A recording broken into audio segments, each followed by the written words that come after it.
Live, local, social. It's time for the Splash Live, Greater West Bloomfield's news magazine show. On cable, on the web, and all over social media. Featuring stories from close to home, starring people like you. Live from Greater West Bloomfield, it's the Splash Live.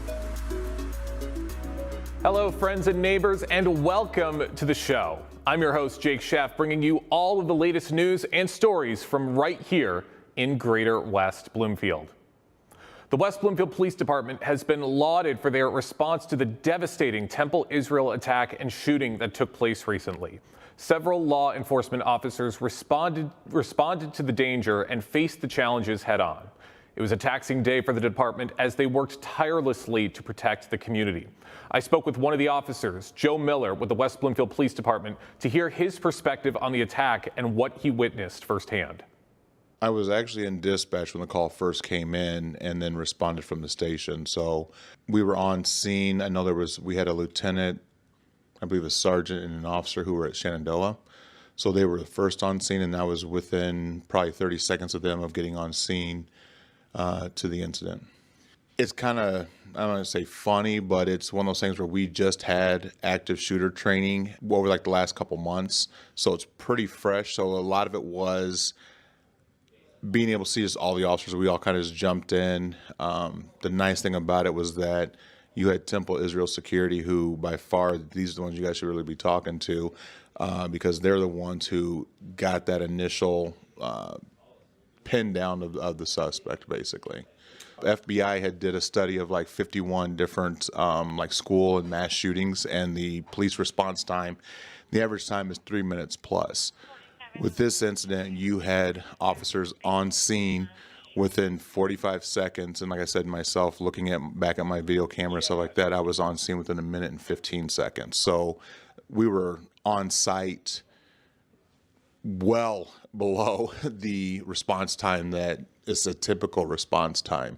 Joe explained to me the K-9 unit of the West Bloomfield Police Department also played a heavy role in putting their noses to good use in sniffing out the danger. We ultimately ended up having 20 bomb dogs on scene.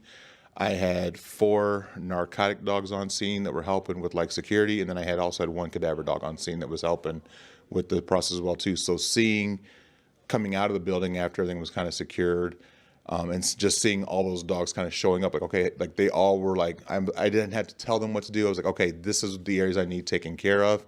And they broke off into partners and literally just started doing the work that we needed. Again, the dogs just bring a whole nother aspect that drones can't provide, other aspects that humans can't provide. Just for the simple fact, just their noses, right? If there's any kind of explosives that had been left or set up or whatever the case may be, they're going to most likely find them before anything else is going to be able to find them. It was all hands on deck from every single angle of the West Bloomfield Police Department. And Joe Miller explained to me, having gone through devastating situations like this before, he explained why events like this reinforced his decision to become a police officer. I was one of the few officers when Oxford shooting, when that happened. I was one of the K-9 units that responded to that. So for me to have it happen into my township of where I work and play, it brought back like the importance of training. You know, when you have incidents like this, I've always liked being the one that you have to call, right? In my previous department, I was on the SWAT team, in Pontiac. So I've always done stuff and always trained to kind of be, hey, I want to be that guy that officers say, hey, like this is kind of above our aspect of stuff. So let's partner up with Joe and have him come in and do it. I think just with the growth of law enforcement, with the difference in technology and just policing in general, it just, unfortunately, incidents like this kind of make you still want to keep training, keep wanting to get better, even as an old dog, kind of gray, going over. Like I still want to go and train even that much harder just to make sure that, again, we have turnouts like this. If it's like, hey, if you come to West Bloomfield and do something like this, we have the training that's going to stop you and have zero casualties. Well, we thank Joe and every single one of our first responders for the work that they did on that fateful day in West Bloomfield and their continued efforts in keeping the Greater West Bloomfield community safe. The West Bloomfield community is mourning the loss of longtime West Bloomfield Library Board member Ken Macon, who passed away this past weekend. Ken served several terms on the library board, including 3 as board president and 4 as the treasurer. Ken is someone who's had a profound impact on the community over the years, especially when it came to expanding young minds with reading and education. I recently spoke with Kathy Russ, the library director for the West Bloomfield Township Public Library, who told me about Ken's impact on making the library what it is today. He was on the library board for 16 years, and he was on the Friends board prior to that. So he was a big part of the library, the life of the library, I would say for well over 20 years. He was one of the people who were instrumental in getting the bond passed in 1997 so the library could expand. And he was also on the library board when the library won the National Medal in 2010. And that's the highest honor a library can receive. So he was a part of so many things that made the West Bloomfield Library what it is today. He was a mover and a shaker. He got things done, and he just made it such a wonderful place. Ken has been a key figure in the West Bloomfield Library's success and their impact on Greater West Bloomfield. Kathy Russ further went on to explain where Ken's love of reading and education comes from and why he wanted to help the community. Well, from what I understand from Ken himself, and certainly from Deb, Ken's wife, Ken always loved reading. You know, even when he was serving in the Vietnam War, he had books in his locker and he would read them. And, Deb told me about that and said it was just, he made a point of modeling that behavior for people who were younger than him and, other people in the military to show the importance of reading. I think he really cared about literacy and making sure that kids knew how to read and the importance of lifelong learning in someone's life, and that the library could assist, support, and really be a huge part of that. I think that just seemed to be so much a priority and a value to him that he lived it. He lived it and demonstrated that. Of course, Ken's impact on Greater West Bloomfield extends beyond his work with the West Bloomfield Library. He's been a longtime figurehead in West Bloomfield, and in 2025, Macon was awarded the Jeff Lieb Lifetime Leadership Award at the Michigan Week Community Awards Breakfast, noting his 16 years on the library board and countless other volunteer efforts. Kathy Russ told me Ken's impact on the community, as well as his strong relationship with his wife, Deb.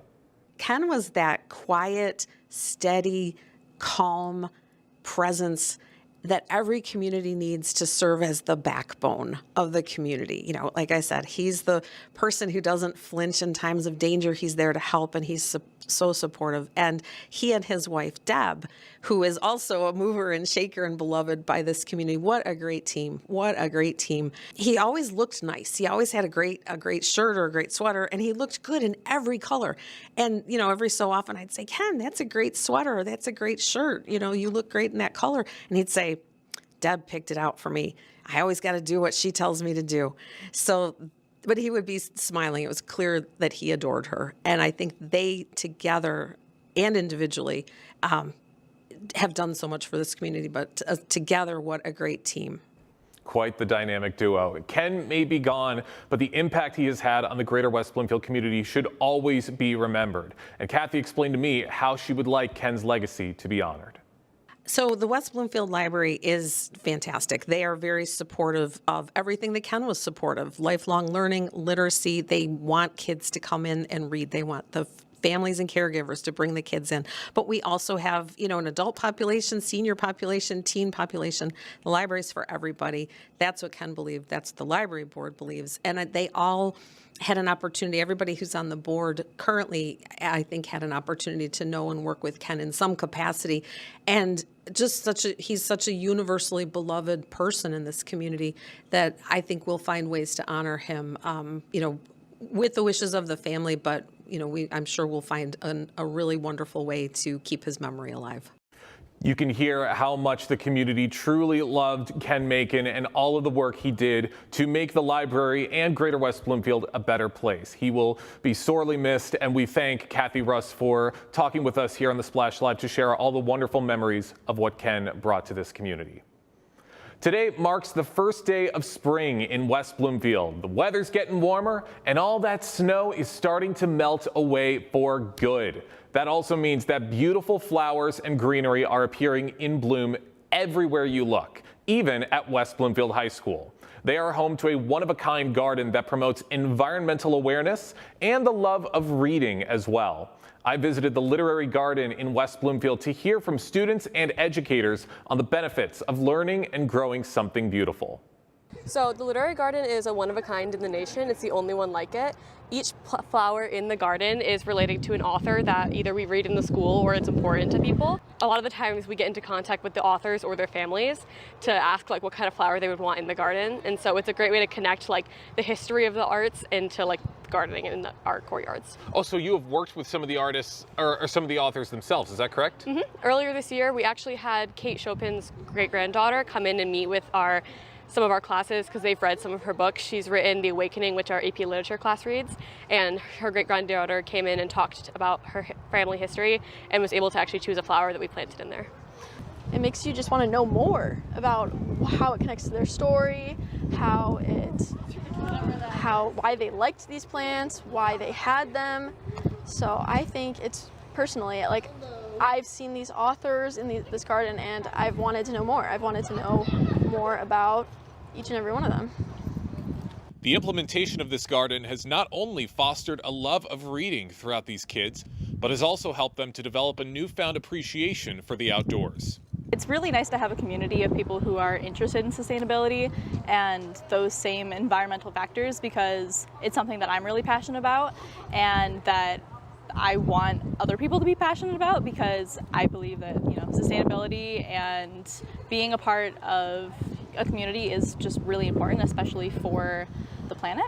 And it's really cool to see how many people are getting involved and getting interested in this club and with sustainability overall. Jennifer Tynan, the sponsor of the West Bloomfield Gardening Club, spoke with me about what she hopes kids appreciate about seeing this garden and working together to make something beautiful.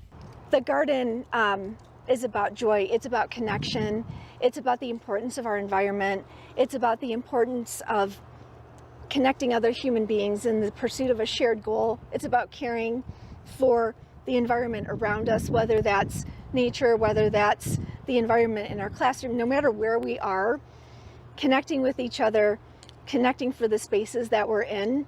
It's just helped me to grow and to keep learning and to keep stretching, and I think modeling that for the kids is important, and finding joy and not knowing, being okay not knowing. And I think that's all you can do. Such a fun, innovative idea for everybody to enjoy, and that garden is only going to get more and more beautiful as time goes on. So big thank you to Jennifer Tynan and the West Bloomfield Literary Garden Club for allowing me to stop by and to see all the beauty firsthand. On Sunday, March 29th, enjoy a wonderful night of music and storytelling at the Berman Center for the Performing Arts. Storied, the Herstory session blends live musical performances with engaging storytelling to highlight the lasting impact of Jewish women in the music industry.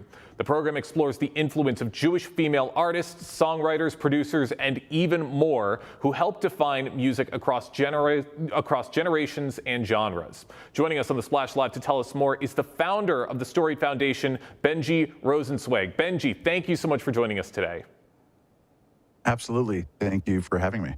Love to have you on. This is such a really fun event that's coming up in a very, very short time, coming up soon in West Bloomfield. Why did you feel the stories of Jewish women in music deserved their own dedicated program? That's a great question. So this is our 5th show. We've done the Beatles, which this is the shirt I'm wearing. We've done grunge, the Grateful Dead, and reggae. And as I was writing the reggae script for our show in November, I realized that of the about 65 stories that we have in the 4 previous scripts, there were only 6 or 7 that were about women, and some of those were sort of muses or backup singers, and that just didn't feel great. I've got married to a wonderful woman. I've got 2 amazing daughters, and I wanted something more. And so I said, let's make the next show just focused on the Jewish women's contribution and Jewish women's collaboration, and really take a look at the narrative, not as muses, not as backup singers, but as change makers, as the backbone, as the story, not a footnote of the story. And so that's where that came in. And with March being Women's Month, it was perfect to say, let's do this in the spring. That's right. Give these change makers the spotlight they absolutely deserve. And the Herstory session highlights women from across several different genres and decades. How did you decide which artists and stories to include? Oh, that was actually really difficult because there's a lot of amazing women in the music scene, both musicians, contributors, business people, and inspirations. And I tried to focus on the stories that had a maximum amount of nostalgia for each of the different generations and genres. And so, really focused on music that will make people smile and give people happy memories today based on wonderful memories from the past. And so we really tried to focus on those stories, and we packed a lot of punch in a very short amount of time. I'd imagine so. I mean, lots of different artists who many people may not even realize are Jewish. And there's older artists like Carole King, or even newer artists like Pink. Why is it important to connect these artists to Jewish history and identity? Yeah, it's no secret that the Jewish community is under attack in America and across the world, and it's sometimes taxing. It's emotionally taxing to just be existing in the Jewish community today. And part of Storied, a big part of the ethos of Storied, is to create positive Jewish narratives and share positive Jewish narratives for the purpose of reminding people the good parts about being Jewish, and also for the non-Jewish community who's not only welcome but encouraged to come to the show. These are bridge building conversations, and sometimes it's not even bridge building, it's shining a spotlight on the bridges that already exist so that we can use them more. That's really the purpose of Story. That's the purpose of the show, is to just build community, foster community, create community, and make sure that the community feels good. That's what it's all about. And Storied blends live music with storytelling. So there's truly something for everybody with this. What does that format allow you to do that a traditional concert or a lecture can't always accomplish? Well, in addition to all the wonderful music, the storytelling is the opportunity to dive into a narrative and learn and find information that people didn't know and share it with them so that they could take it home with them and move forward with it. So, in talking to people about the show, you mentioned Pink. Most people didn't realize that Pink is Jewish. And, she's a great example of somebody who's not out there necessarily advocating for the Jewish community. She's somebody who's out there just being what we call a mensch, doing a great job and just representing our community well by being who she is, authentic. And I love that. There's a really important piece to that. Other examples that are more commonly known is Amy Winehouse. Most people know that Amy Winehouse was Jewish, and we can have that conversation too and talk about her and her contributions and the change that she made to the style of young women in the early 2000s. She was very impactful. And so we can share these various different stories. That's right. And Amy Winehouse, one of my favorites. So lots of great artists that you are showcasing with this event. For those just joining us on the Splash Live, I'm talking with Benji Rosenzweig of the Storied Foundation, talking to us about Storied, the Herstory session, which is going to be coming to the Berman Center for the Performing Arts on Sunday, March 29th. Lots to look forward to there. Now, Benji, how do you balance historical storytelling with entertainment so that audiences feel both informed but also emotionally connected? Yeah, so the format is about 3 to 5 minutes of story and then 3 to 5 minutes of song. So we go back and forth between story and song throughout the night. And, we try to keep the stories sort of high level. We talk about the important pieces. We get into some detail, but I don't have an hour to talk about each story. And for that reason, we actually created a podcast that goes with the show. And we finished up season 1, which was all about the Beatles show, with each episode being one specific story. And then season 2 will be grunge, and season 3 will be the Grateful Dead, and so on and so forth. We'll keep moving through the podcast. But the stories are really high level and, sort of engage in the conversation, tell the story, and then move on to the song. But yeah, we try to keep it informative without putting too much in a short period of time. I love that. Really sprinkling in a lot of those important messages and those important thoughts for everybody to remember as they're enjoying wonderful music. Now, Benji, what do you hope Jewish audiences in particular feel or reflect on after experiencing this program? Well, I think the in a single word, the answer is joy. I hope that people come out of this enjoying the experience and feeling a level of connection and appreciation for the music, for the people, for the Jewish community. I think that's the number one goal. The education is important. The nostalgia is important. All of those positive feelings that happens. Bob Marley said, one good thing about music, when you feel it, when you hear it, you feel no pain.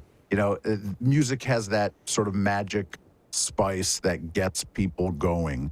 And I think that this is a great opportunity for people to come together and connect in a positive way. Here in West Bloomfield, we had a pretty horrific event in our community with what happened at Temple Israel last week. And people are hurting. People are looking for opportunities to connect and feel good and just, mend some fences and heal some wounds. And I think that this is a really good opportunity to do so and remember the positives of the Jewish community. I couldn't agree more, Benji. I hope we see a lot of people out enjoying this wonderful music at the Berman Center. I got a couple more questions before we wrap things up, Benji. What broader message do you hope audiences, whether they're Jewish or they're not, what do you hope they take away about the cultural contributions of Jewish women in music? Well, the cultural contributions of Jewish women in music, I think, is the backbone of the conversation, and that is Jewish women aren't just, and this is not exclusive to Jewish women. This is women in general. Right. Our focus of these stories is Jewish women, but women are not just muses and backup singers or even lead singers. Women have a place at the table of change making, of decision making, of impact, of culture building, of culture changing. Like all of these things, a lot of the music industry and a lot of many industries are male dominated and male focused, and men are the most prevalent in many of those sections. But women have done an incredible job, and it's not just behind every great man is a great woman. There's great women who are leading the charge. And so the focus of this story is really the leading the charge side of things. And so, for example, we're going to talk about Carole King, and Carole King's album Tapestry was a game changer. It's iconic, and there's amazing pieces to that album. But bigger than Carole King's, and it's crazy to say bigger than her album Tapestry, because that album was so monumental. But bigger than that album, Carole King wrote over 400 songs that have been recorded by over 1,000 artists. And, the breadth and depth of that statement is absolutely massive. And being able to dig deep and talk about some of those songs, talk about some of those people who recorded her songs and the change that she made in the lives of those artists and the listeners, it's so much more impactful than just looking at her as Carole King who wrote the album Tapestry. It's a different conversation. Couldn't agree more. And again, Carole King, another incredible musician, another one of my favorites. I mean, you got a lot of great music you are showcasing with this event, Benji. Last question, real quick. We've heard about what this event is going to be. We've heard some of your past events. Looking ahead, are there other stories or themes within Jewish music history that you're hoping to explore with future programs with Storied? The answer is yes. I have on my board, I've got 5, 6, 7 stories that I know that I want to focus on, but I got to eat that elephant one bite at a time. And so, we're pacing right now at about 2 new shows a year. So 2024, we did the Beatles and grunge. In 2025, we did the Grateful Dead and reggae. This year, we've got Jewish women, and we're going to announce shortly what we're going to do in the fall. But yeah, we're pacing at about 2 new shows a year.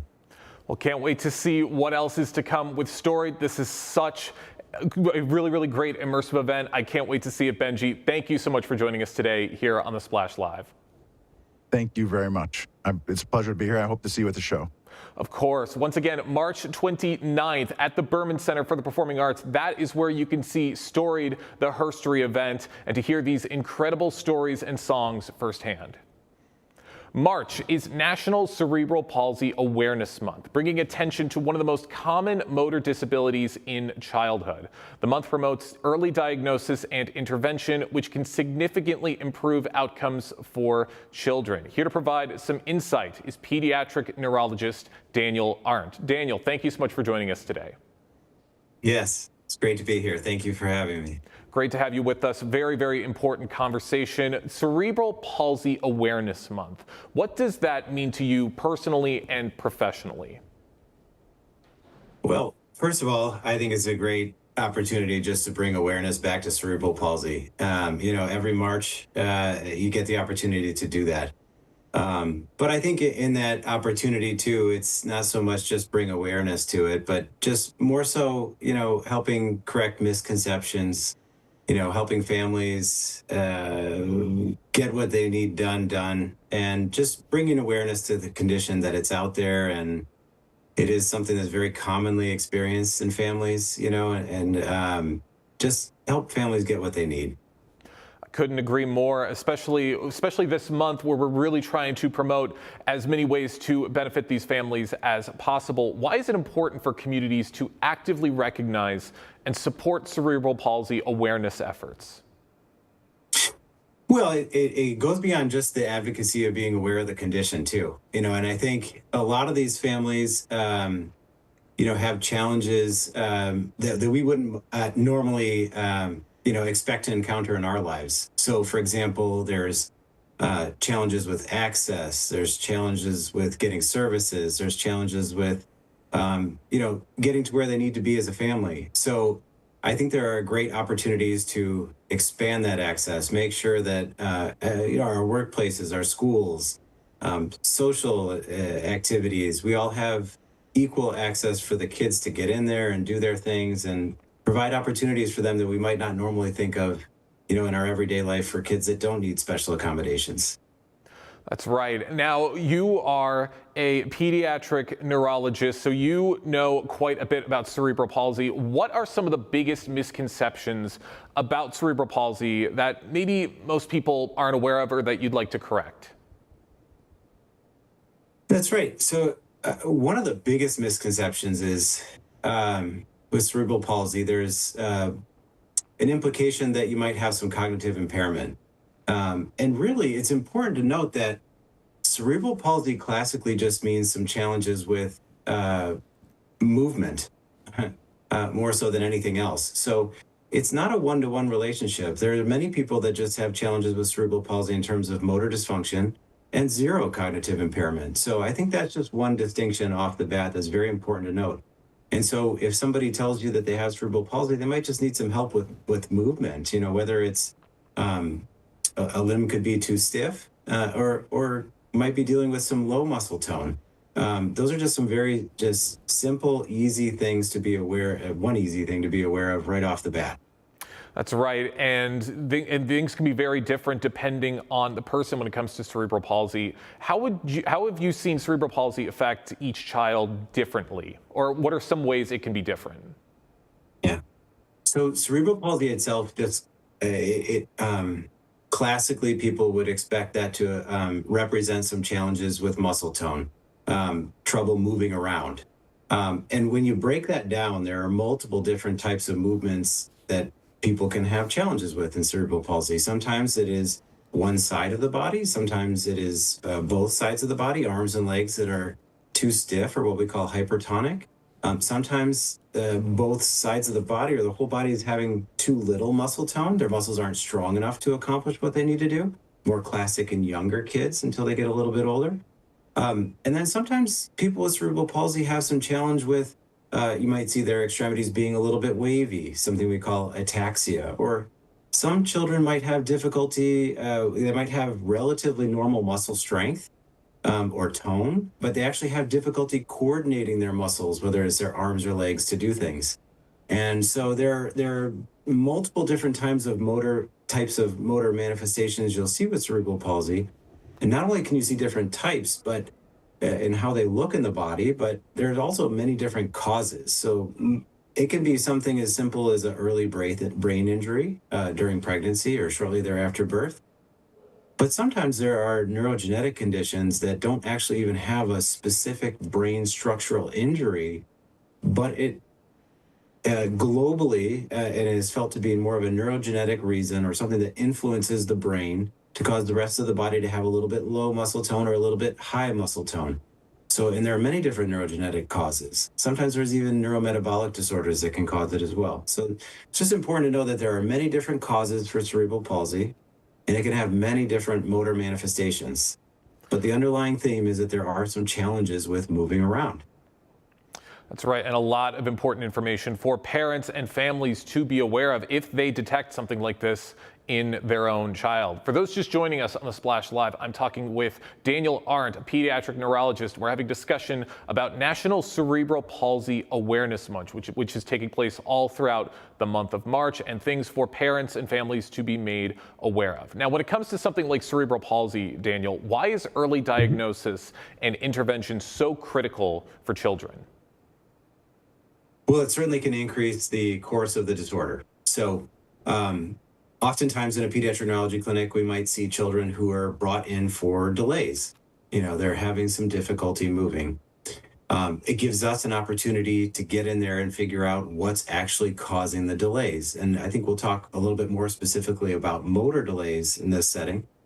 But you sometimes can even have difficulties with hearing or seeing. And so when we evaluate a patient in clinic, it gives us the opportunity to do our neurologic exam, find out what the challenges are, make some great recommendations for a patient on how to figure out what's exactly causing those challenges. Is it something structural in the brain, or is it something structural in the spinal cord, or is it something neurogenetic that could be driving this? And once we get in there and make those diagnoses, it enables us to help set up a clear treatment plan. And a clear treatment plan for a patient that has cerebral palsy likely includes some therapies. And there are numerous therapies to get involved for a patient, whether it's physical therapy, occupational therapy, speech therapy, and there are other little specific therapies you can offer too. And so by getting these therapies involved early, oftentimes our therapists are fantastic, really have improved over the decades I've been practicing. And so a decade plus I've been practicing. And, you know, it really gives them the opportunity to strengthen tone, to correct tone, to work with tone that might not be working correctly. Muscle groups are offsetting each other, and get people back to a functional life. And it's not always just the gross motor tone you got to work with. Sometimes it's the fine motor tone. And our occupational therapists, our speech therapists, coordinating voice and structure and cadence, you know, they really do an excellent job of getting kids, or even adults as they get older, back into their normal groove of functioning. And that's going to really help determine their overall outcome in life. I absolutely agree. A couple more questions before we wrap things up, Daniel, because we want to make sure we have information out there about these resources to help these kids. What local or national resources are available for families navigating a cerebral palsy diagnosis? Well, fortunately, Google or ChatGPT are going to give you a wide range of organizations available for cerebral palsy, action groups and support groups and systems. But, really you just want to focus on the larger national groups first. And then once you get some great information, because the websites are fantastic, once you get to the larger groups and you've really kind of navigated some knowledge of the subject and what options are out there, then there's a whole bunch of smaller groups through, you're going to find through the internet or through Facebook or other things that can help you relate. And one important thing just to note really quick too is that if you do identify a specific cause for the cerebral palsy, it's very important to realize that there are support groups typically for specific causes, and it can be as specific down to a specific gene that might be causing a cerebral palsy pattern for a whole group of kids across the country or the world. And you really want to reach out to those support groups too to find out what actively might be great for each child with a specific disorder. Lots of ways you can help. And Daniel, last question, what can everyday residents do to maybe help raise awareness and make a meaningful impact during this month and beyond? Well, I think not only is it just the simplicity of making people more aware that cerebral palsy is a fairly common condition. Over 500,000 kids across the country have it and more into adulthood. So that number rises. But not only is it just increasing awareness, but just taking a look at your surroundings. So whether you're at work or at social activities, you just want to make sure that entryways, restrooms, opportunities where kids can have fun with other kids are going to be able to be accessed by kids with cerebral palsy of all types. I mean, whether it's a really more prominent situation where a wheelchair needs to fit in, or even just a walker or other gait, that might not just be classically following a straight line like other people or kids can get into. You want to increase access to things. And so just being aware of access. And I think as people who own businesses or work at businesses or hospitals, jobs, work at schools, you're able to take a quick look around and be like, yeah, can every child get through this? And so I think that's very important, number one. But number two, I think we just want to make sure that we're advocating for all kids to get the therapies that they need. So I think a lot of people have opportunities to make that possible. We want to make sure that kids have access to physical therapy, occupational therapy, speech therapy, and they're getting these things through school and outside as best they can. Of course, we want to help these kids in any way that we possibly can. Daniel, thank you so much for joining us today here on the Splash Live. Yeah, thank you guys for having me, and thank you for bringing awareness to cerebral palsy. It's fantastic. Of course, March is Cerebral Palsy Awareness Month. We want to make sure that people get this information, know what to look for, and know to help these families if they know someone who is struggling or know someone who has a family member who is struggling with cerebral palsy. So we really appreciate Daniel Arndt for joining us here on the Splash Live.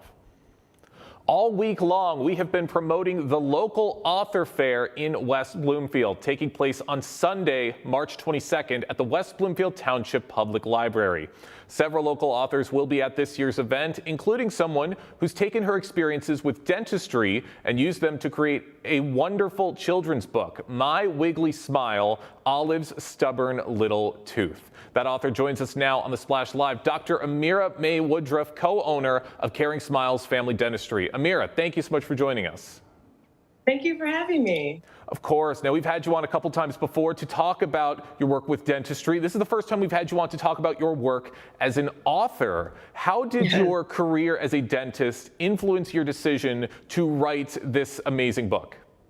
Yes, well, I mean, every day I would be at the office and I would see patients, and my littlest patients, I would always try to think of a book that I could recommend to their parents that could be fun for them. And all I could think of was my favorite book growing up, which is the Berenstain Bears Visit the Dentist book. But I couldn't think of a modern one that I really loved enough to recommend. So I just eventually one day I said, you know what, I'm just going to write one myself. All right, I love it. And quick note, just make sure everyone is aware it's Berenstain, not Berenstein. So don't let the Yes. Mandela effect trick you there. But this is so great. And I'm curious, what inspired you to explore these other creative outlets alongside your professional work as a dentist? Yes, well, one thing you may not know about me is I'm also an actor. So I have a lot of creative energy. I do consider dentistry to be a creative science, but just in general, I have a lot of creative energy. And I was actually on a television set one day, and there's a lot of creative energy on set, so it's really inspiring, but there's also a lot of downtime. And so this was like around 2017, and I had written my first version of the manuscript for the book many years before that. But I thought to myself, this would be a good time to really take it seriously and see what I could do with it. And so I used all that downtime, completely rewrote it on set, and then shortly after that got an editor and then published. Oh, wow. So it sounds like it was a very long process to go from idea to having this book become a real thing. Is that correct? Yes, for me, it was very long. And a lot of it was self-doubt because I'm not a writer, I'm a dentist and an actor. But I just figured if anyone, even if one person could be inspired by it or enjoy it, or make them less scared about going to the dentist, then it would be worth it. And so I just did it. But yes, it did take a long time for me because of all the breaks in between the steps. Well, I am curious because I'm sure as you're working your job as a dentist, you probably saw a lot of inspiration through maybe some of your patients and through maybe some of the common fears or experiences that they experienced. Did you notice any of that motivated you to write some stuff into this book? Absolutely. So the main thing, because the book is about losing a first tooth, kids are always so excited to have a first loose tooth, so excited to the point where sometimes they'll come in and they're like, can you just take it out so the tooth fairy can come? So that was really inspiring. But also one of the things I was surprised by is a lot of parents are squeamish about seeing a loose tooth on their child. I was very surprised by that. But because of that, I actually included in the back of the book a chart for kids to keep track of the teeth as they're losing so that parents and the kids know how many more teeth are lost. A lot of parents are also surprised by how many teeth to expect to come out, and the number is 20. They're also surprised by how long it takes, like in years, before all the teeth are gone. And so there's also a chart that tells them when to expect to lose each tooth. So that way parents know and the kids know. And I just feel like knowledge about one's body is empowering, and that's for the kids and for the parents. I love that. For those just joining us right now on the Splash Live, I'm talking with Dr. Amira Mae Woodruff, one of the co-owners of Caring Smiles Family Dentistry, who will be one of the feature authors at the local author fair with the West Bloomfield Township Public Library on Sunday, March 22nd. Now, we've seen a lot of people write books about going to the dentist before. You just mentioned the Berenstain Bears, but you yourself are a dentist. So I'm curious, how does that really help to influence the direction of this book as a dentist writing this story as opposed to authors writing stories about the dentist? Well, I definitely think it helps coming from a truthful place, seeing what I see every day with kids. I know what excites them. I know what makes them nervous. And also she goes to the dentist in the book. So it comes from a very truthful place because it's my everyday life. But actually for me, the most interesting things about all books is really the feeling you get while you're writing, the relationships that resonate with you within the story, and then the themes that you might think about later on. So my favorite parts of My Weekly Smile is actually not really about the teeth. It's the diversity in the book. It's the special relationship she has with her family members and her friends. And then also there's all the stereotypical gender roles are flipped in the book. And none of these things are mentioned in the book. It's just there because they should all be normal things. And that's actually my favorite thing and has nothing to do with teeth. I love that, showcasing many different things with this book. And I'm curious, what are you most excited about sharing with readers and families at the West Bloomfield Local Author Fair coming up soon? Oh, I'm just most excited to see people who are just love the joy of reading and books and storytelling and getting to dive into a book and just have your imagination run wild. Those are all things I loved growing up. I still love reading.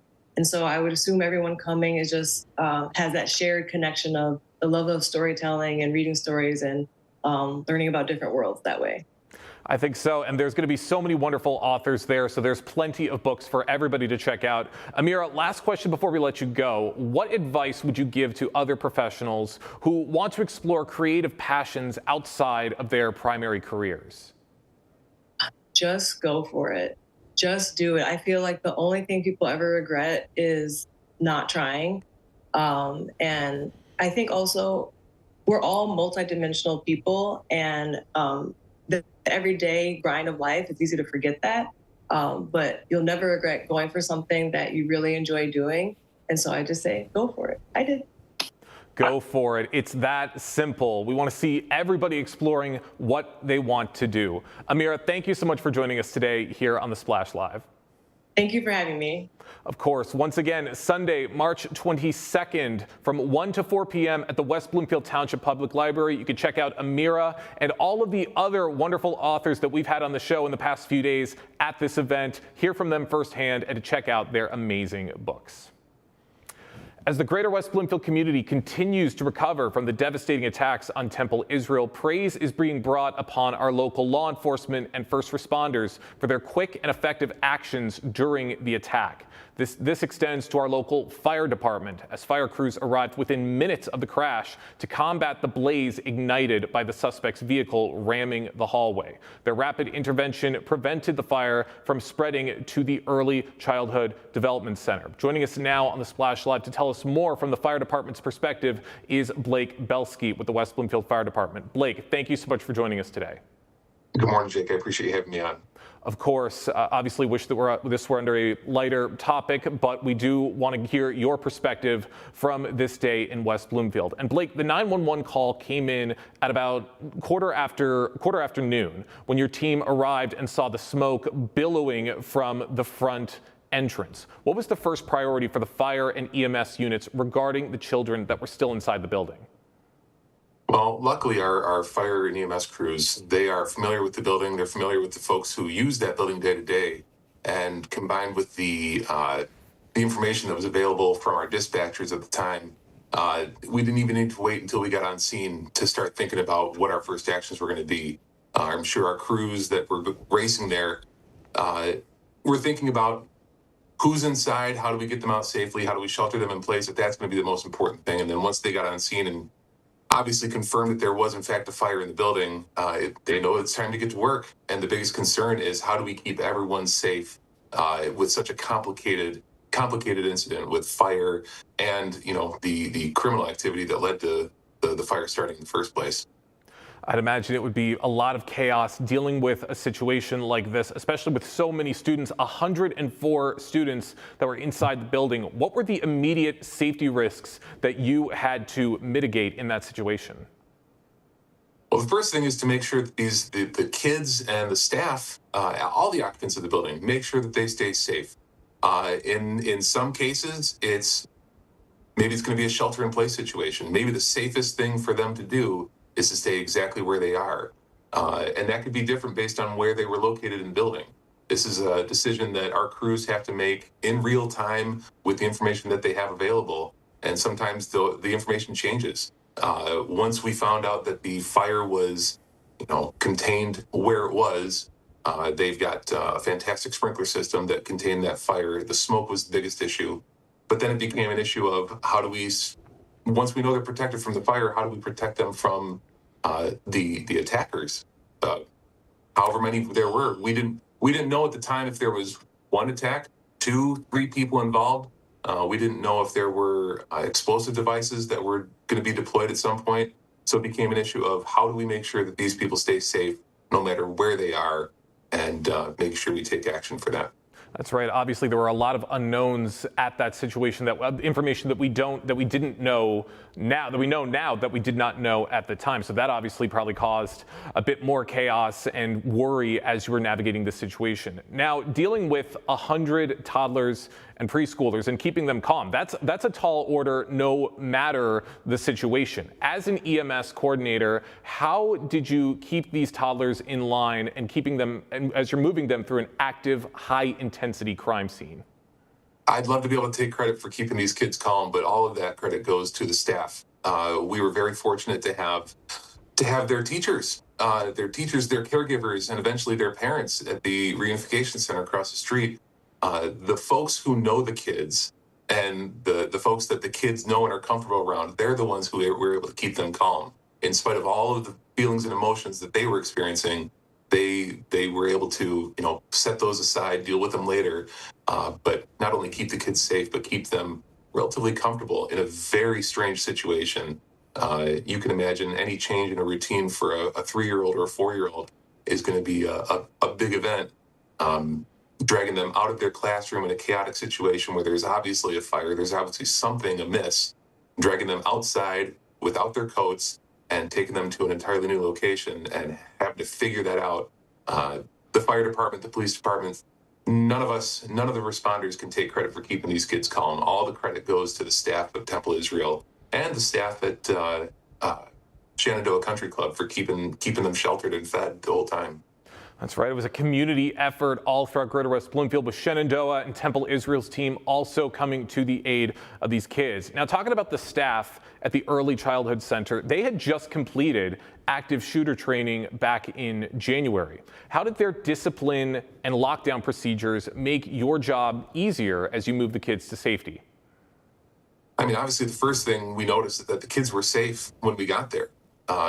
That is a credit to the training that teachers went through, that they paid attention and were able to put those lessons to practice. I don't think any of us who have to go through active shooter training, whether it's as a responder or as just a member of the community, school teachers and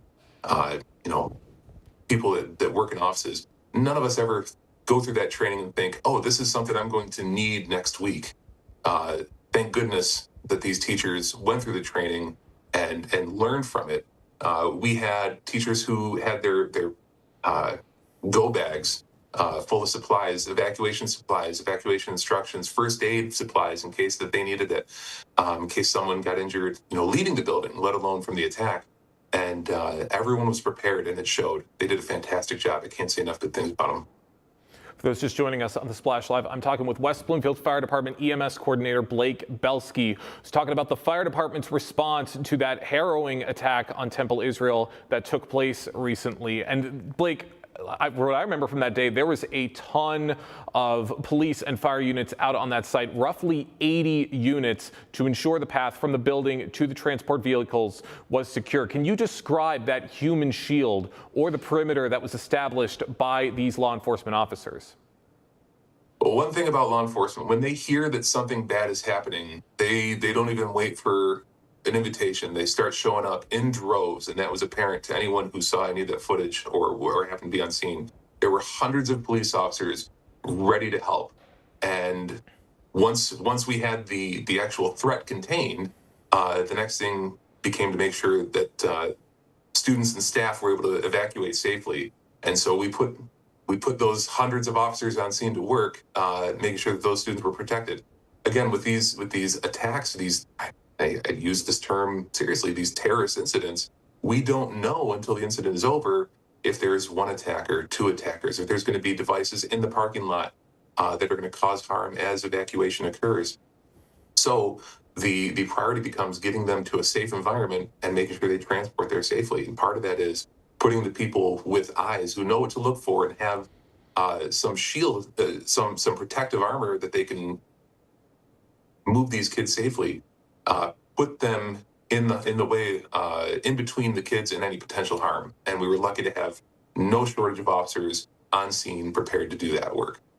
That's right. It was great to have all of these officers on scene during this situation. Now, the decision was made to move the children to the Shenandoah Country Club for reunification. What were the logistics of that transport while Walnut Lake Road was effectively a parking lot for emergency vehicles?